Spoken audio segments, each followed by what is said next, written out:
할렐루야. 오늘도 하나님의 말씀을 사모하는 마음으로 함께 하시는 우리 모든 행복한 교회 성도님들, 하나님의 은혜와 평강이 우리 가운데 충만할 수 있기를 간절히 소망합니다.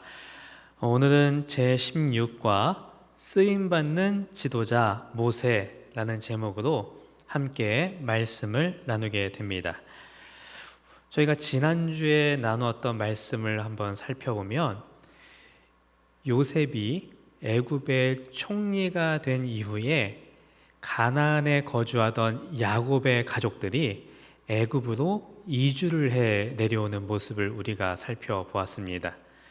그래서 이 야곱의 후손들이 애굽에서 번성을 하고 큰 백성이 되어지는 모습을 보게 되었죠.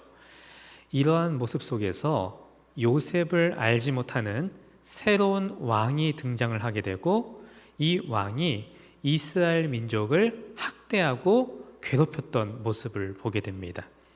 심지어는 히브리 가정에 남자아이가 태어나면 그 아이를 강물에 던지라 라는 명령까지 내리게 되었었죠. 이 힘들고 어려운 시기 가운데 태어난 아이가 모세였습니다. 그 엄마가 그 아이를 낳고 숨겼지만 석 달 동안 숨긴 이후에 그 아이를 더 이상 숨길 수 없게 되죠. 그래서 갈대 상자에 아이를 담아서 이 강물에 두게 되는데, 그 아이를 놀랍게도 바로의 딸이 발견하게 되고 그 아기를 자신의 양아들로 삼게 됩니다. 그래서 40세까지 모세는 애굽의 왕자로서의 삶을 살아가게 되죠. 그러나 모세가 애굽의 왕자로서의 삶을 살아가고 있다 하더라도 그 안에 히브리 민족, 자기 동족에 대한 마음이 있었던 것을 보게 됩니다. 그래서 그의 나이 40세에 애굽의 사람이 자신의 동족을 때리는 모습을 보고, 학대하는 모습을 보고 그 애굽 사람을 자신의 혈기로 죽이게 되었죠. 그리고 이 사건으로 인해서 모세는 이 애굽의 왕자에서 미디안 땅으로 도망가는 도망자의 신세로 전락을 해버리고 맙니다. 그렇게 40년 동안 이 미디안 땅에서 장가도 가고 또 장인의 양도 치면서 그런 세월을 보내고 있던 모세, 80세가 되었던 모세에게 하나님께서 찾아와 주셨고 그를 불러주셨던 모습을 보게 돼요. 우리가 보게 되면 내가 인생을 살아가면서 때로 내가 실패했던 경험, 내가 어떤 아픔을 당했던 경험들이 우리에게 큰 상처로 남아있는 경우를 보게 됩니다. 그것이 치유되어지지 않고 계속해서 내 발목을 붙들고 있는 경험을 할 때가 있죠. 어쩌면 모세에게는 이 애굽에서의 실패가 그의 인생에 있어서 큰 상처였을지도 모릅니다.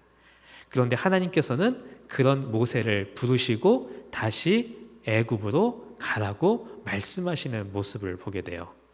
이것이 저희가 지난주에 함께 나누었던 모세를 부르셨던 하나님, 이 말씀을 우리가 함께 나누었습니다.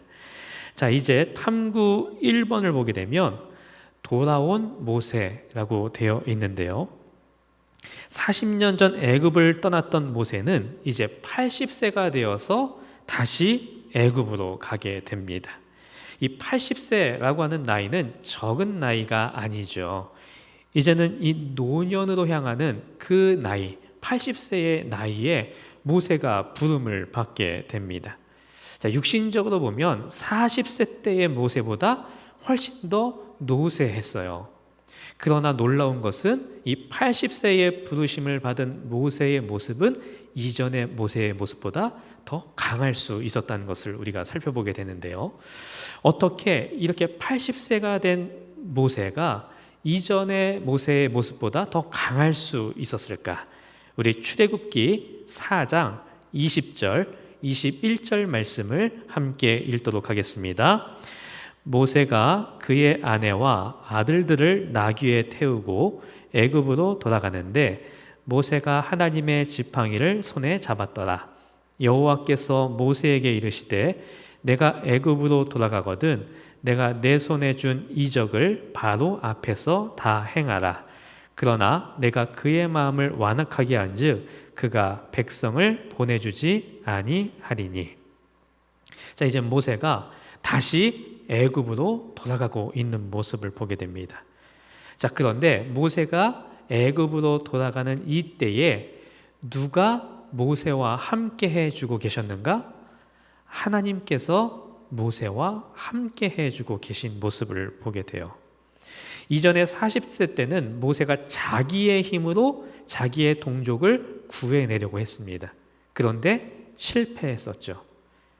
자, 근데 80세 때 하나님께서 모세를 부르시면서 애굽으로 가라라고 말씀하셨어요. 그리고 그 말씀에 이제 순종해서 모세가 애굽으로 향하고 있는데 그 모세가 가는 발걸음 가운데 하나님이 그와 동행해 주고 계시는 모습을 우리가 살펴볼 수 있게 됩니다. 이것이 정말 중요한 것이죠. 모세가 가는 그 발걸음 가운데 하나님이 함께 해 주고 계셨다는 것. 여기에서 모세는 힘을 얻을 수 있었고 자신감을 얻을 수 있었던 것을 보게 됩니다. 하나님이 나와 함께 해 주신다라고 하는 이 사실로 인해 모세 안에 힘과 자신감이 일어나게 되었던 것이죠.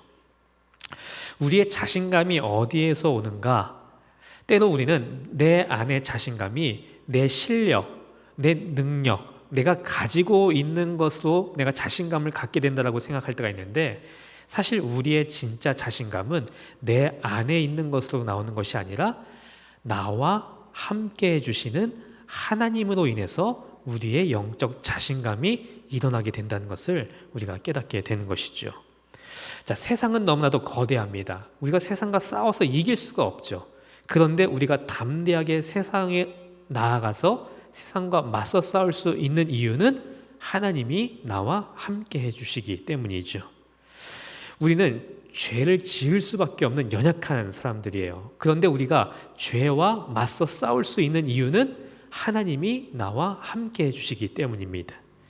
우리가 죽음에 대한 두려움을 가지고 있어요. 그런데 이 죽음과 맞서 싸울 수 있는 이유는 하나님이 나와 함께 해주시기 때문입니다.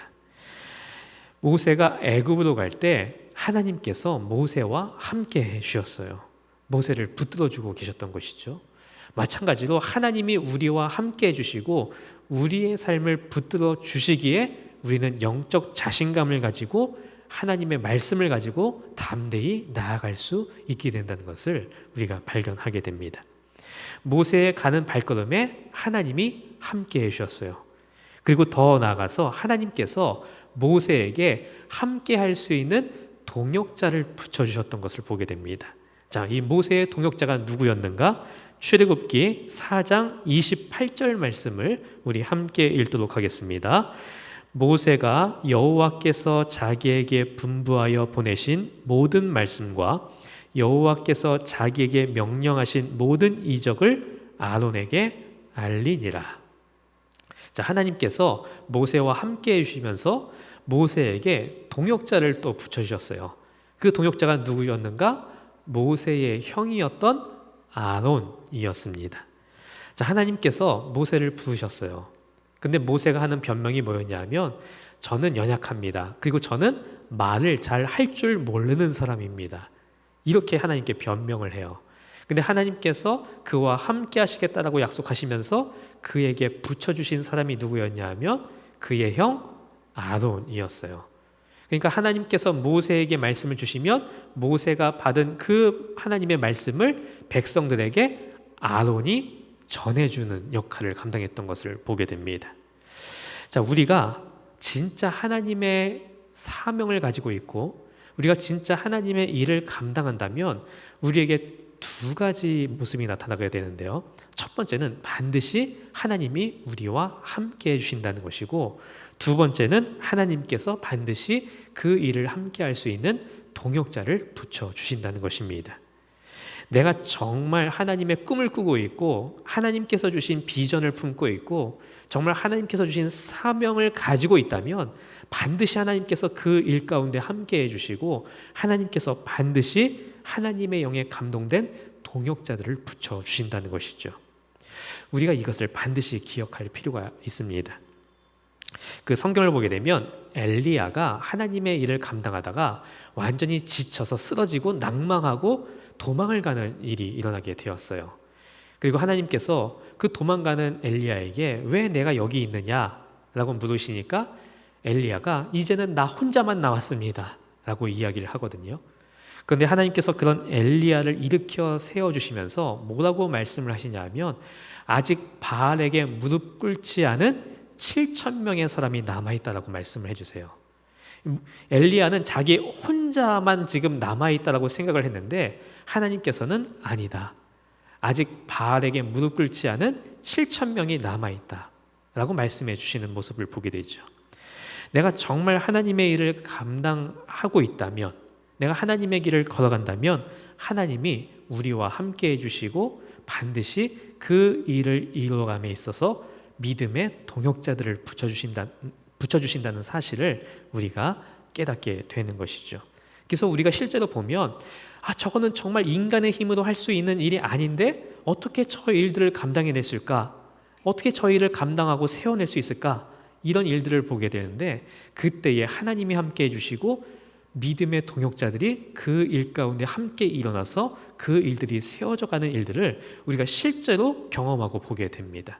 하나님은 하나님의 사람들을 반드시 붙들어 주시고 함께 해주시고 동역자들을 붙여주시는 모습을 우리가 발견할 수 있게 되는 것이죠. 자, 이렇게 모세는 하나님의 말씀을 따라 하나님과 함께함으로 동역자 아론과 함께 바로 앞에 서게 되는 모습을 보게 됩니다. 그리고 이제 하나님의 말씀을 전하게 돼요. 하나님의 백성을 보내라 라고 하는 하나님의 말씀을 전하게 되죠. 자, 그런데 모세가 이렇게 바로에게 하나님의 말씀을 전하게 되는데 이 바로의 반응이 어떠했는가? 우리 출애굽기 5장 1절 2절 말씀을 함께 읽도록 하겠습니다. 그 후에 모세와 아론이 바로에게 가서 이르되 이스라엘의 하나님 여호와께서 이렇게 말씀하시기를 내 백성을 보내라. 그러면 그들이 광야에서 내 앞에 절기를 지킬 것이니라 하셨나이다. 바로가 이르되 여호와가 누구이기에 내가 그의 목소리를 듣고 이스라엘을 보내겠느냐? 나는 여호와를 알지 못하니 이스라엘을 보내지 아니하리라. 자, 모세와 아론이 바로 앞에 섰어요. 그리고 하나님의 말씀을 전했어요. 자, 그러면 바로가 그 말을 들었는가? 오늘 말씀을 보니까 바로가 그 말을 듣지 않고 있는 것을 보게 됩니다. 이때부터 이제 모세와 이 바로가 계속해서 이야기하게 되고 이제 대결이 시작되죠. 그리고 하나님께서는 애굽 땅에 10가지의 재앙을 내리시게 됩니다. 나일강이 피로 변하고 개구리가 들끓고 그리고 파리, 악질, 독종, 우박, 메뚜기, 흑암, 장자의 죽음, 이 10가지의 재앙이 애굽 땅에 임하는 모습을 보게 돼요. 이 재앙들이 하나하나가 다 엄청난 재앙들이었죠. 그런데 놀라운 것은 이 엄청난 재앙 가운데에서도 바로의 고집이 꺾이지 않는 모습을 보게 됩니다. 재앙이 임하면 그 하나님께서 주신 말씀을 듣는 것처럼 하다가 또다시 듣지 않고, 재앙이 임하면 듣는 것처럼 하다가 또다시 듣지 않고, 이 바로의 고집이 꺾이지 않는 모습을 우리가 보게 돼요. 이 말씀을 보면서 이 바로의 고집이 정말 대단하구나 라는 것을 우리가 이제 발견하게 되죠. 그리고 때로는 이 말씀을 읽으면서 어떻게 사람이 이렇게 고집이 셀 수가 있나, 이렇게 이해가 안 되는 생각도 들기도 합니다. 그런데 우리가 이 바로의 모습을 보면서 깨닫게 되는 것은 이 바로의 고집, 쓸데없는 고집, 꺾이지 않는 고집이 내 안에도 있다는 것을 우리가 발견하게 되죠. 우리가 하나님을 향한 거룩한 마음, 하나님을 위해 살겠다라고 하는 거룩한 신념과 신앙을 가지고 우리의 인생을 더욱더 살아가고 우리의 신앙이 더 깊어져야 하는데, 때로 우리가 보면 시간이 지나면 지날수록 내 생각이 더 강해지고 내 고집이 더 세지고 내가 생각한 대로 되어지지 않으면 내 마음이 상하는 그런 여러 가지 일들이 내 안에서 일어난다는 것을 우리가 발견할 때가 있습니다. 본질, 신앙의 본질을 붙들고 나아가야 하는데 시간이 지나면서 내 눈에 들어오는 비본질적인 것들을 붙잡고 내 고집이 자꾸만 세지고 꺾이지 않는 이 바로의 모습이 내 안에서도 일어나고 있다는 것을 우리가 발견할 때가 있는 것이죠. 그러고 보면 이 바로가 오늘 내 안에도 살아있다는 것을 우리가 발견하게 됩니다. 바라기는 우리의 이 고집, 바로와 같은 하나님 앞에서 꺾이지 않는 이 고집들이 꺾이기를 소망하고 우리 안에 이 바로의 고집과 같은 모습들이 살아있는 것이 아니라 오직 내 안에 예수 그리스도만이 사셔서 우리의 삶이 오직 하나님을 향해 나아가는 귀한 삶이 되어지기를 간절히 소망합니다. 자, 이렇게 하나님께서 애굽 땅에 큰 재앙들을 내리셨어요. 그리고 마지막 재앙으로 장자의 죽음이라고 하는 재앙을 내리시게 되죠. 자, 이 장자의 죽음이라고 하는 재앙이 내리게 됐는데 이때 이스라엘 백성들은 이 장자의 죽음, 이 재앙에서 건짐을 받을 수 있었습니다. 자, 어떻게 이스라엘 백성들은 이 재앙 가운데에서 건짐을 받을 수 있었는가? 우리 출애굽기 12장 21절에서 23절 말씀을 함께 읽도록 하겠습니다. 모세가 이스라엘 모든 장로를 불러서 그들에게 이르되 너희는 나가서 너희의 가족대로 어린 양을 택하여 유월절 양으로 잡고 우슬초 묶음을 가져다가 그릇에 담은 피를 적셔서 그 피를 문 임방과 좌우 설주에 뿌리고 아침까지 한 사람도 자기 집 문 밖에 나가지 말라. 여호와께서 애굽 사람들에게 재앙을 내리려고 지나가실 때에 문 임방과 좌우 문설주의 피를 보시면 여호와께서 그 문을 넘으시고 멸하는 자에게 너희 집에 들어가서 너희를 치지 못하게 하실 것임이니라. 아멘. 자, 이 마지막 재앙인 장자의 죽음, 이 재앙이 이제 임하게 되었습니다. 그때 이스라엘 백성들은 그 재앙에서 건짐을 받을 수 있었는데 어떻게 그들이 그 죽음의 재앙에서 건짐을 받을 수 있었는가? 어린 양의 피, 그 어린 양의 피를 문, 임방과 좌우 설주에 바르는 그 어린 양의 피를 통해서 그 죽음의 재앙이 넘어갔던 것을 보게 돼요. 그 죽음의 재앙에서 어린 양의 피로 건짐을 받게 된 것이죠. 이것을 우리가 유월절이라고 이야기합니다. 자, 그러면 이 어린 양의 피는 과연 무엇을 상징하고 있는가? 바로 우리를 죽음과 죄 가운데에서 건져주신 예수 그리스도 십자가의 보혈을 상징하고 있는 것이죠. 예수님의 그 십자가 보혈, 그 어린 양의 피가 우리를 죄와 사망의 법에서 해방시켜 주셨던 것을 우리가 발견할 수 있게 됩니다. 이 유월절 사건은 하나님께서 어린 양의 피로 자기 백성을 구원해 내주신 위대한 사건이었습니다. 자, 이스라엘 백성들은 이제 이 사건으로 애굽에서 해방이 되게 돼요.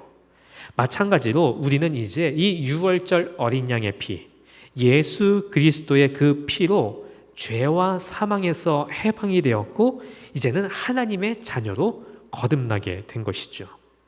자, 우리가 우리의 공로로 구원받은 게 아니에요. 우리의 노력으로 구원받은 게 아니고 우리의 힘으로 그 애굽에서 해방된 게 아닙니다. 오직 예수 그리스도, 그분의 십자가 보혈로 우리는 해방이 되어진 것이고 죄와 사망에서 건짐을 받게 된 것이죠.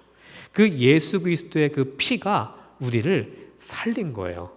지금 이스라엘 백성들은 바로 그 어린 양의 피를 통해서 그 죽음의 재앙에서 건짐을 받게 되었고 애굽에서 해방이 되는 모습을 우리가 살펴보게 됩니다. 우리가 때로 내가 정말 구원받았나? 우리의 마음이 흔들릴 때도 있지만 그럼에도 불구하고 우리가 확신할 수 있는 것은, 우리가 구원받았음을 확신할 수 있는 것은 나의 공로, 나의 힘이 아닌 유월절 어린 양의 피, 예수 그리스도의 십자가 보혈이 내 안에 있기 때문에 나는 구원받은 하나님의 자녀라고 확신을 할 수 있는 것이죠.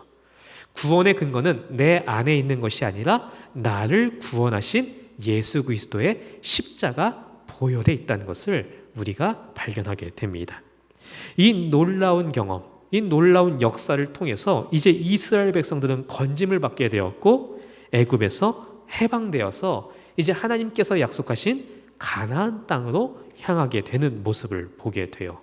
이것이 하나님께서 이스라엘 백성들에게 행하신 놀라운 일이었습니다. 자, 그런데 하나님께서 이스라엘 백성들을 이렇게 건지셨지만 이스라엘 백성들은 이내 그들의 입술 가운데에서 하나님을 향한 찬양이 사라져 버리고 말았던 것을 보게 됩니다. 자, 탐구 2번을 보게 되면 오래 참으시는 하나님이라고 되어 있는데요. 애굽에서 이스라엘 백성들이 이제 해방되어서 나왔어요.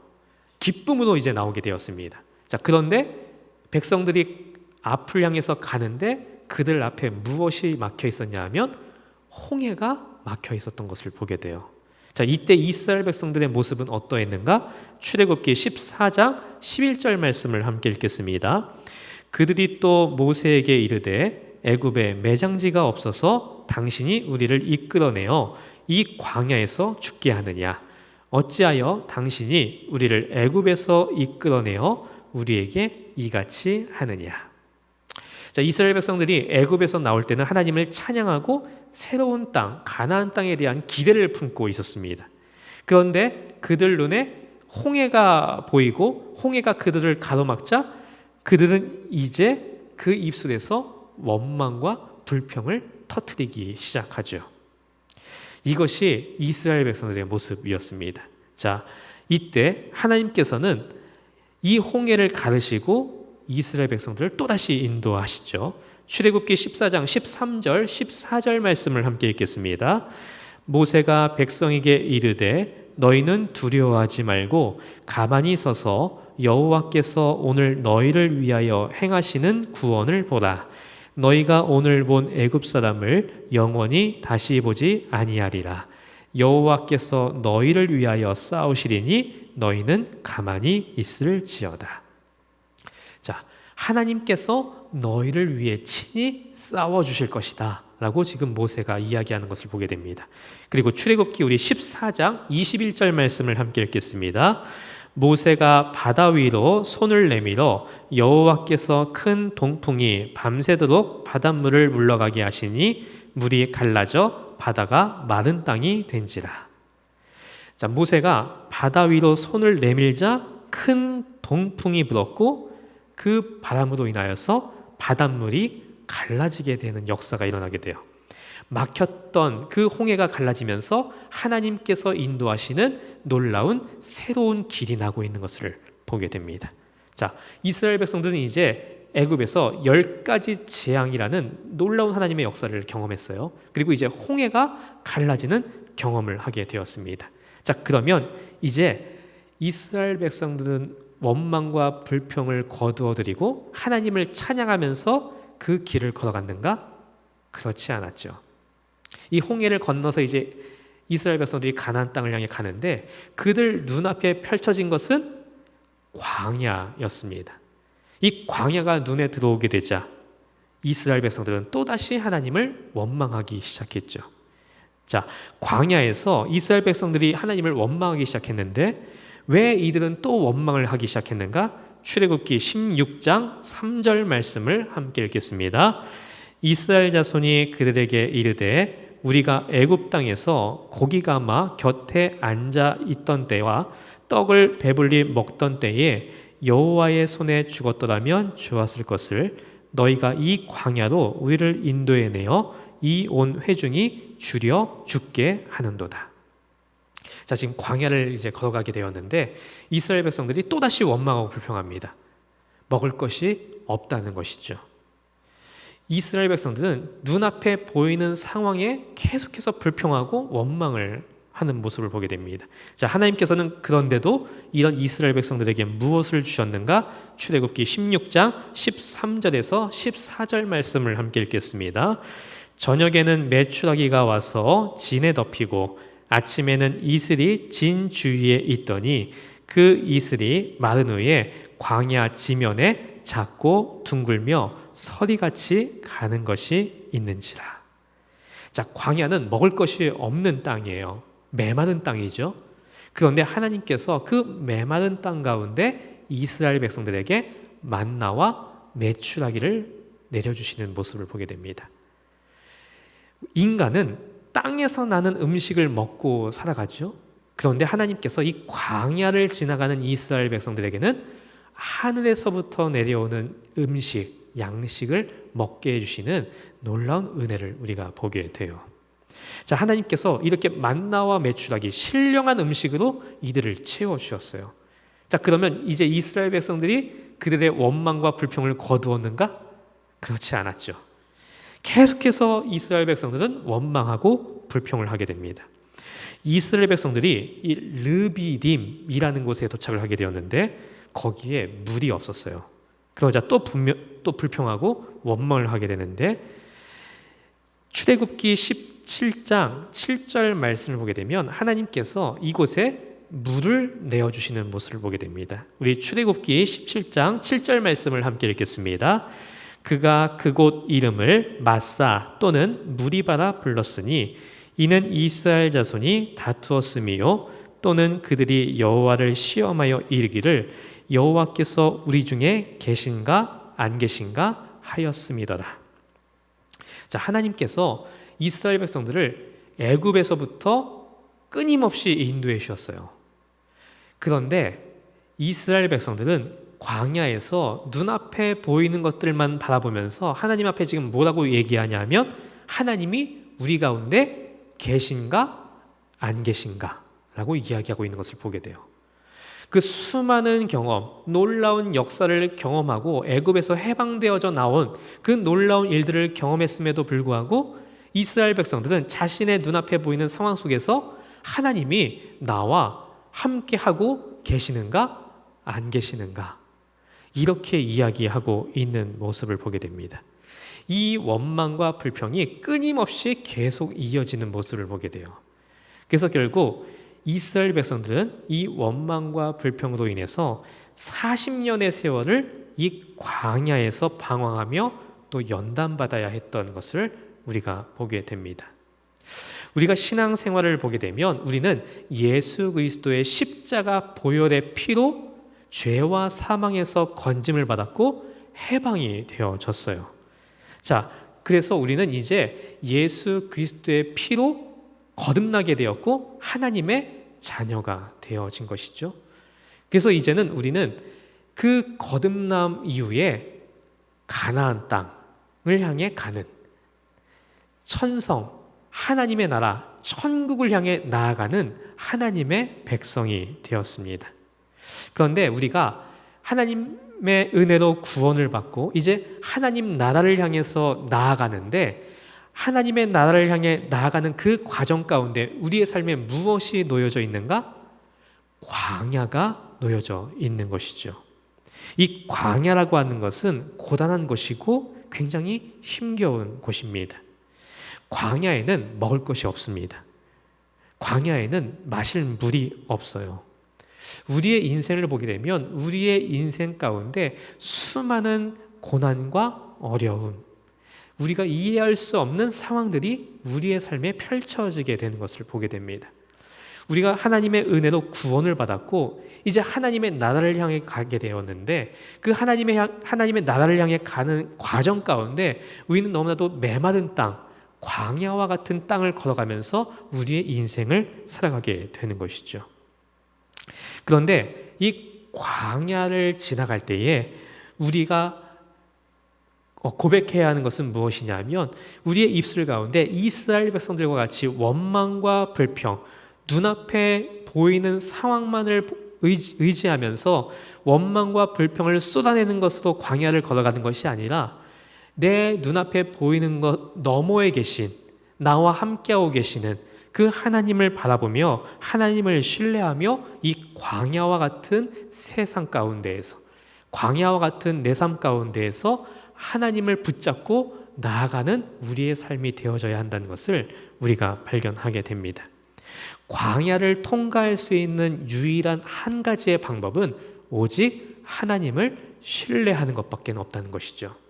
그래서 우리는 이 광야와 같은 세상 속에서, 광야와 같은 내 삶 가운데에서 하나님을 신뢰하고 붙들며 그 광야를 통과해 나가야 한다는 것을 우리가 깨닫게 됩니다. 우리 모두는 유월절 어린 양의 피로 구원을 받은 사람들입니다. 애굽에서 건짐을 받은 사람들이죠. 그리고 우리는 이제 가나안을 향해서 천국을 향해 나아가는 사람들이 되었습니다. 그런데 그 천국을 향해 나아가는 길이 결코 쉽지 않죠. 우리 앞에 펼쳐진 그 광야 속에서 우리는 때로 넘어지기도 하고 힘겨워하기도 합니다. 그러나 분명한 것은 그 모든 순간 가운데에서도 하나님은 우리와 함께하고 계시고 우리를 신실하게 인도하셔서 결국 우리를 가나안으로 인도해 가신다는 것이죠. 바라기는 우리가 우리를 구원해 주신 그 하나님의 은혜, 그리고 광야 속에서도 우리를 붙들어 주시는 하나님의 은혜, 그 하나님의 은혜를 붙들며 날마다 하나님과 동행하고 하나님을 신뢰함으로 살아갈 수 있는 우리의 인생이 되어지기를 간절히 소망합니다. 자, 이제 탐구 3번을 보게 되면 온유한 지도자 모세라고 되어 있습니다. 자, 모세가 이스라엘 백성들을 40년 동안 이끌고 인도해 나가는데요. 이렇게 이스라엘 백성들을 이끌어 갈 때에 모세는 이스라엘 백성들에게 끊임없이 원망과 불평의 소리를 들어야 했고, 때로는 그의 가족이었던 미리암과 아론에게도 질타를 받아야 할 때도 있었습니다. 우리가 생각해 보면 40년 동안 매일 붙어 있는 거예요. 매일 함께 생활하는 것이에요. 이런 상황 속에서 늘 불평과 원망을 듣는 모세의 입장을 생각해 보면 그가 얼마나 힘들었을까라는 생각을 해보게 됩니다. 이때의 이스라엘의 인구가 남자 성인만 60만 명이었어요. 어마어마한 사람들을 이끌고 모세가 이제 가나안을 향해서 가는 겁니다. 그런데 끊임없이 원망하고 불평하는 이스라엘 백성들의 모습과 그 여러 가지 상황 속에서 모세가 얼마나 힘들었을까라는 생각을 해보게 되는 것이죠. 자, 그런데 이런 상황 속에서 모세의 모습은 어떠했는가? 우리 민수기 12장 3절 말씀을 함께 읽도록 하겠습니다. 이 사람 모세는 온유함이 지면의 모든 사람보다 더하더라.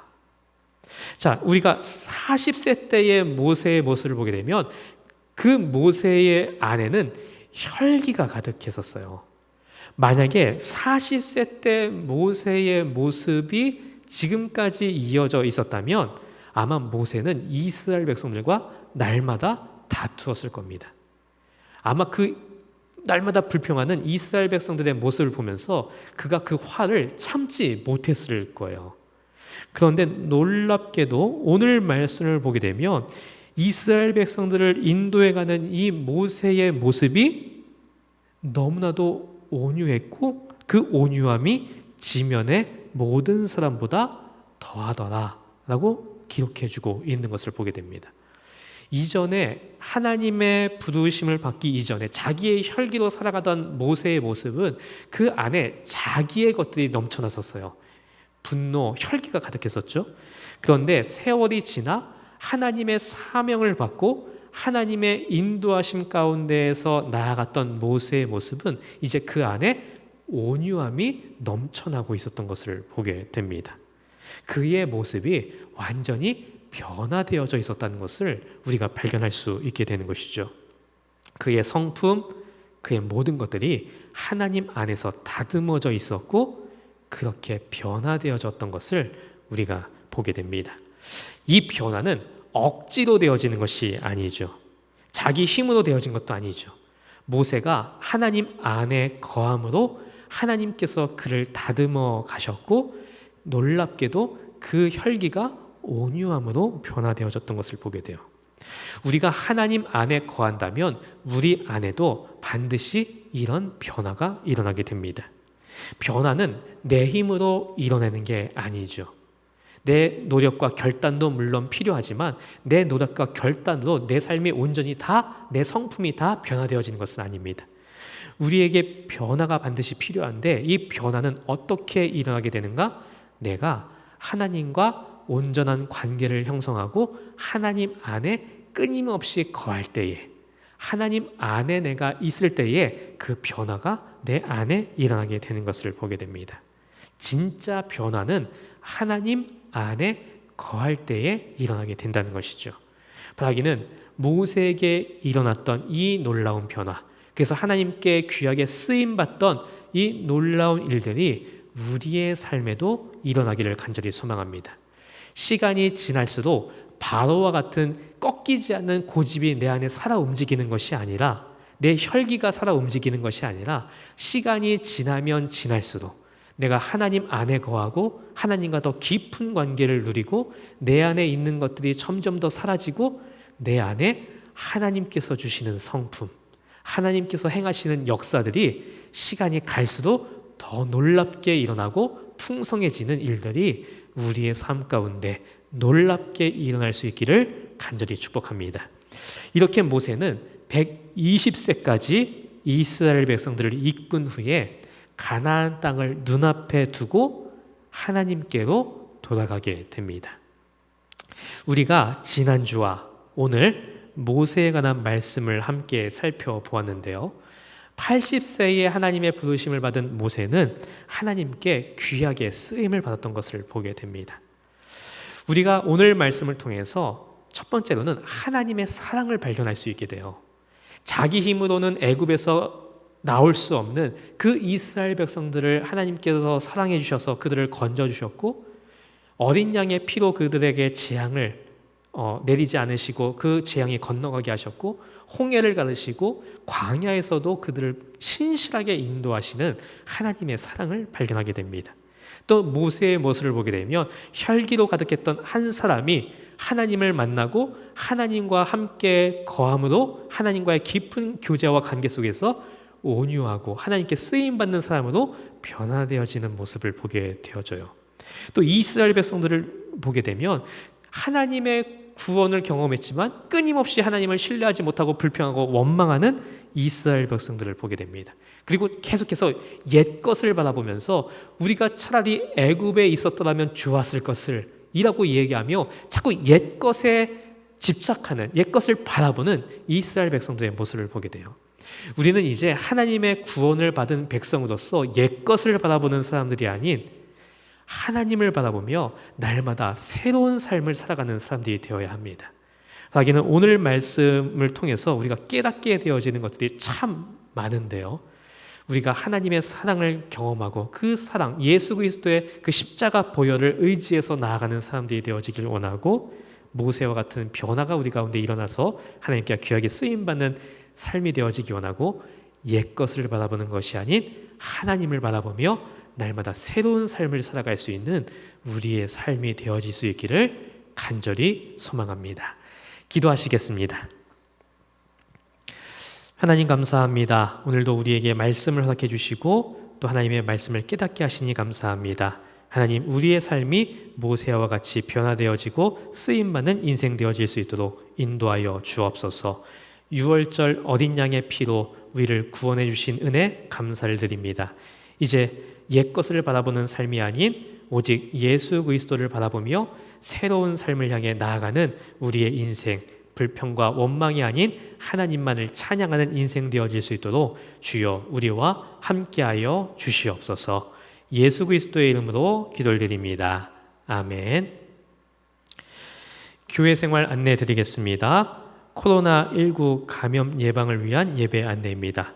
5월달은 우리가 주일 예배를 교회 예배와 가정 예배로 병행해서 드리게 됩니다. 교회 예배 시간은 1부 오전 9시 30분, 2부 오전 11시입니다.